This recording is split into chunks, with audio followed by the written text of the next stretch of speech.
अलग विचार हैं, अलग हिस्ट्री है, अलग इतिहास है, मगर सब एक साथ मिलकर मोहब्बत के साथ इस देश में रहते हैं। जैसे मैंने कहा, नफरत के बाजार में हम मोहब्बत की दुकान खोलने निकले थे और देखने को मिला कि लाखों करोड़ों लोगों ने इस देश में मोहब्बत की दुकानें खोली हैं। हर प्रदेश में सड़कों पे, बारिश में, गर्मी में, सर्दी में हमें यह देखने को मिला। देश के सामने कठिनाई जरूर है,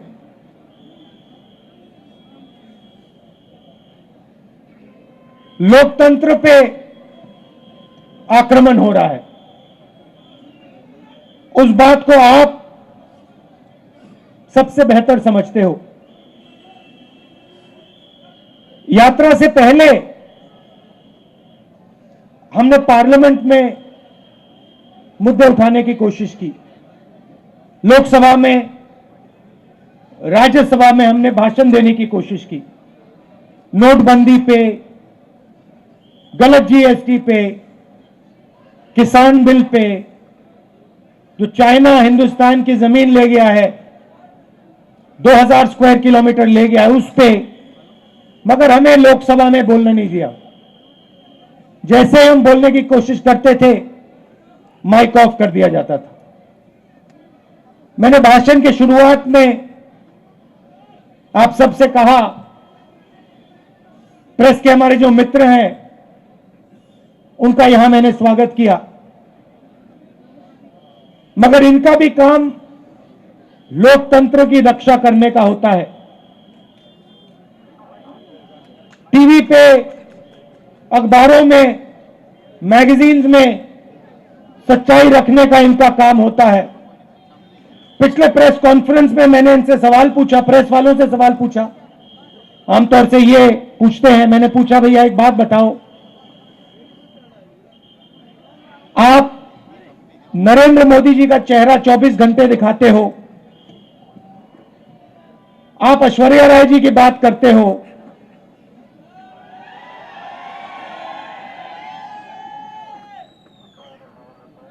अक्षय कुमार की बात रखते हो, आप महंगाई की बात क्यों नहीं रखते हो? आप बेरोजगारी की बात क्यों नहीं रखते हो? जो जम्मू कश्मीर में गरीब लोगों से उनकी जमीन जो छीनी जा रही है, वो हमें मीडिया में क्यों नहीं दिखाई देता?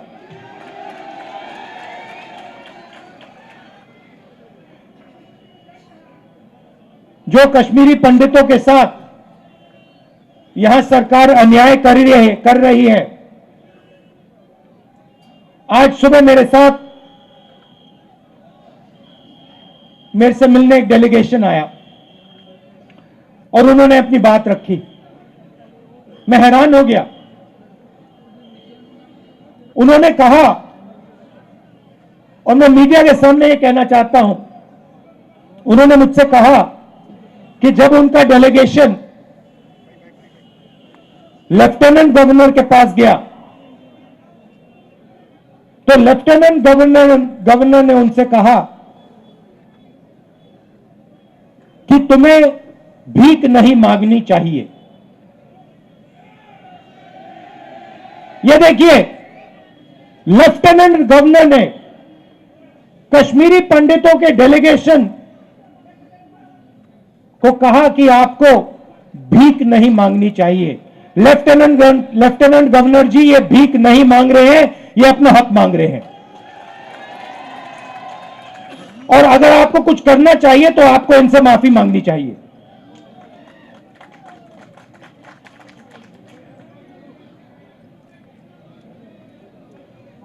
यहां पे जम्मू कश्मीर में मैं आया अभी जम्मू में चल रहा हूं और यहां पे आपके लोग मुझसे मिल रहे हैं, माताएं बहनें, युवा, बच्चे, किसान सब मिल रहे हैं।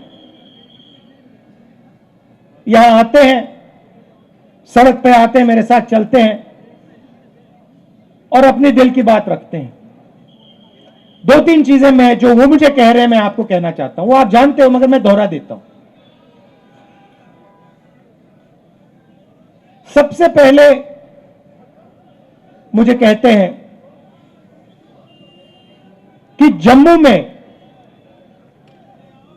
जो पहले, अभी आता हूं बेरोजगारी के बारे में बोलता हूं, कहते हैं कि जो पहले जम्मू के लोग व्यापार करते थे, जम्मू कश्मीर को जम्मू कश्मीर के लोग चलाते थे, आज बाहर के लोग जम्मू और कश्मीर को चला रहे हैं। और हमारा जो हक है, हमारी जो आवाज है, उसको एडमिनिस्ट्रेशन सुनता नहीं है। सारा का सारा ट्रेड बाहर के लोग कर रहे हैं, जम्मू कश्मीर के लोग देखते रह गए। पहली बात। दूसरी बात, हिंदुस्तान में सबसे ज्यादा बेरोजगारी जम्मू कश्मीर में है और जम्मू में है। तो यहां पे स्टूडेंट्स पढ़ाई करते हैं, कोई इंजीनियर बनना चाहता है, माता पिता शिक्षा के लिए पैसा देते हैं, कोई डॉक्टर बनना चाहता है, कोई लॉयर बनना चाहता है, कोई आर्मी में जाना चाहता है। पढ़ाई करने के बाद पता लगता है कि इस प्रदेश के लोग, प्रदेश के युवा लॉयर, डॉक्टर, इंजीनियर नहीं बन सकते। पहले एक और रास्ता था, आर्मी का रास्ता था, वो भी आज बंद कर दिया है। बीजेपी के लोग नई योजना लाए हैं, अग्निवीर योजना लाए हैं, और इनको जो आर्मी का इथोस है, इनको वो ही नहीं समझ आया। देखिए, किसी भी काम को सीखने में कम से कम 7-8 साल लगते हैं। सही बात है? सही? आप खाना पकाती हैं, आपको कितने साल लगे? खाना पकाने में, सीखने में कितने साल लगे आपको? 7-8 साल लगे। मतलब एक्सपर्ट आप 7-8 साल में बनी? नहीं। तो किसी भी काम में 7-8 साल लगते हैं। आर्मी जो है एक परिवार है। जो सेना लड़ती है, वो रिश्ते के बल पे लड़ती है। सैनिकों के बीच में जो रिश्ता होता है, उसके बल पे लड़ती है। वो रिश्ता 1-2 साल में बनता ही नहीं। वो रिश्ता, उस रिश्ते को बनने के लिए, मजबूत होने के लिए कम से कम 7-8 साल लगते हैं। ये जो बीजेपी के लोग हैं, इनको ये बात समझ नहीं आई। ये सोचते हैं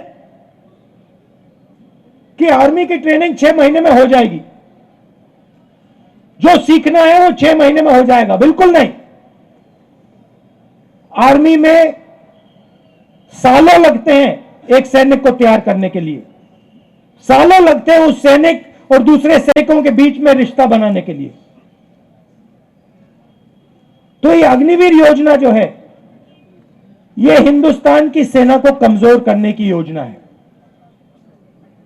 और ये बेचारे जो हमारे आर्मी के लोग, ये कह नहीं सकते हैं, मगर मैं जानता हूं अगर इनसे पूछा जाए तो ये सारे के सारे कहेंगे कि ये अग्निवीर योजना के खिलाफ है, अग्निवीर योजना गलत है।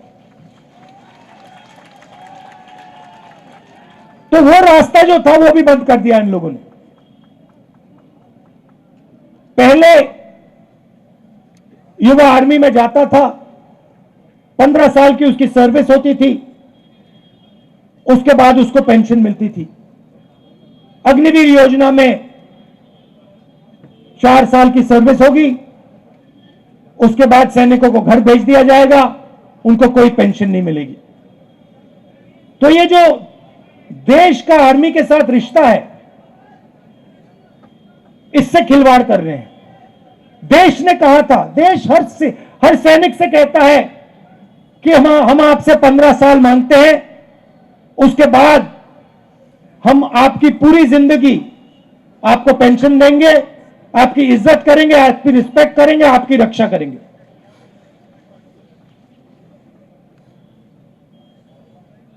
तो ये अग्निवीर योजना जो पहले युवाओं के लिए एक रास्ता था, ये भी इन्होंने बंद कर दिया। बेरोजगारी क्यों आ रही है? क्योंकि सरकार चुने हुए 2-3 उद्योगपतियों के लिए काम कर रही है। ये देखो, यहां पे आपका पूरा का पूरा व्यापार जो भी आप करते हो, सारा का सारा उन्हीं 2-3 उद्योगपतियों के हाथ चला जाएगा।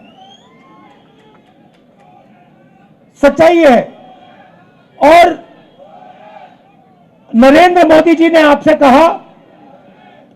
कहा था कि देखिए, नोटबंदी काले धन के खिलाफ योजना है। काला धन मिट गया क्या? नहीं मिटाना। भाई और बहनों, नोटबंदी और गलत जीएसटी योजनाएं नहीं है, ये हथियार हैं। ये छोटे व्यापारियों को, स्मॉल और मिडिल साइज बिजनेस वालों को मारने के, खत्म करने के हथियार हैं। और सच्चाई ये है कि इस देश को रोजगार सिर्फ ये लोग दे सकते हैं। ये जो 2-3 बड़े उद्योगपति हैं, ये देश को रोजगार दे ही नहीं सकते। कितनी भी कोशिश कर लें, ये नहीं दे सकते हैं। तो इन्होंने क्या किया, नरेंद्र मोदी जी और बीजेपी ने क्या किया, जो हिंदुस्तान की रीढ़ की हड्डी है, जो रोजगार देने वाली रीढ़ की हड्डी है, छोटे व्यापारी, स्मॉल और मीडियम बिजनेस, इस रीढ़ की हड्डी को इन्होंने तोड़ दिया है। इसीलिए आज पूरे देश में, सिर्फ जम्मू कश्मीर में नहीं, पूरे देश में बेरोजगारी फैल रही है। आप दूसरा सवाल पूछोगे, महंगाई इतनी क्यों बढ़ रही है? वही कारण है। पूरा का पूरा धन हिंदुस्तान का 2-3 उद्योगपतियों के जेब में जा रहा है। पहले पेट्रोल का दाम क्या होता था? आज कितना है? 100 रुपए। तो जब आपके जेब में से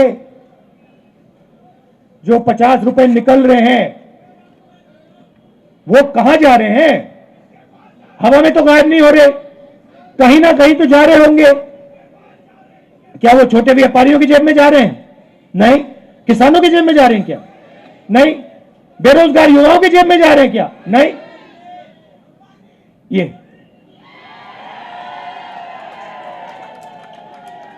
गैस सिलेंडर के दाम बढ़ रहे हैं, उसका पैसा कहां जा रहा है? वो भी 3-4 लोगों के पास।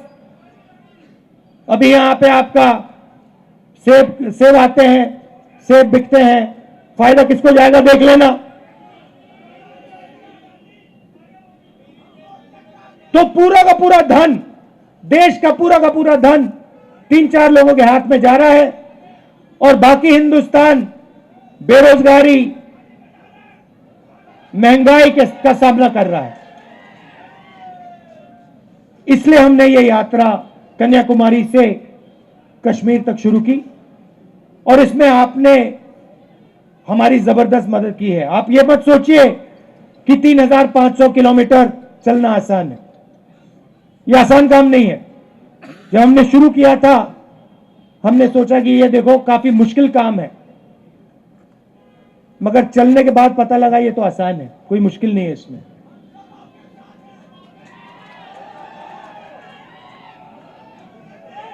इतनी मदद आपने की हमारी, मैं आपको बता रहा हूं। सुबह हम उठते 5 बजे सुबह उठते थे, अब यहां पे सिक्योरिटी वालों ने कहा है कि 7 बजे निकलना है। मैं चाहता था 6 बजे निकल जाना चाहिए, मगर इन्होंने कहा नहीं 7 बजे निकलेंगे, चिट्ठी लिख दी, तो मैंने एक्सेप्ट कर ली बात। मगर हम निकलते थे सुबह, पूरा दिन चलते थे, 25-27 किलोमीटर बाद ऐसे लगता था कि पहला किलोमीटर चल रहे हैं, थकान ही नहीं होती थी बिल्कुल।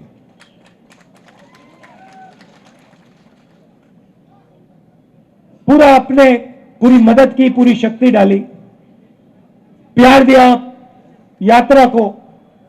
किसी को चोट लगती थी आप एकदम उठा लेते थे, मदद करते थे। काफी लोगों को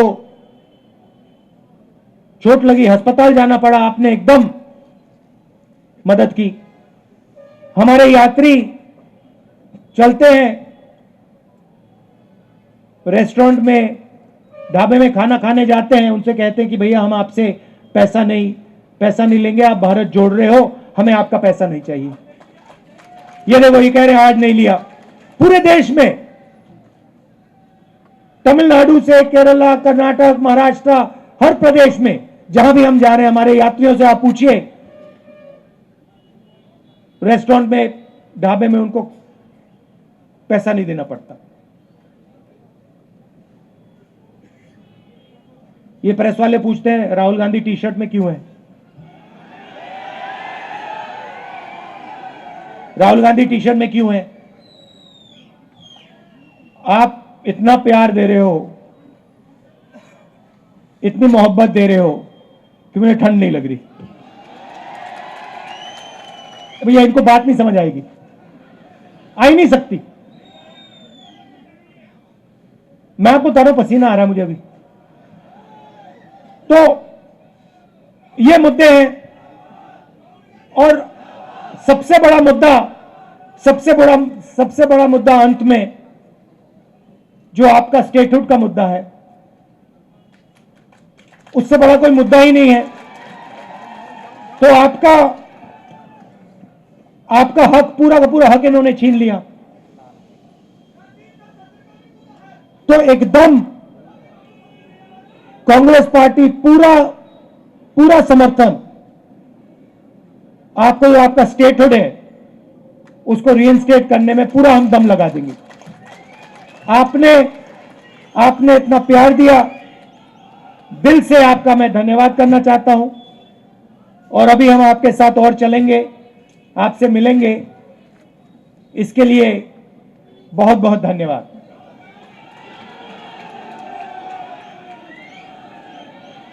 अच्छा, अंत में ताराचंद जी, पीरजादा जी, मुल्ला राम जी और जो एनसी से, नेशनल कॉन्फ्रेंस से यहां लीडर्स आए हैं, उनका भी मैं स्वागत करता हूं।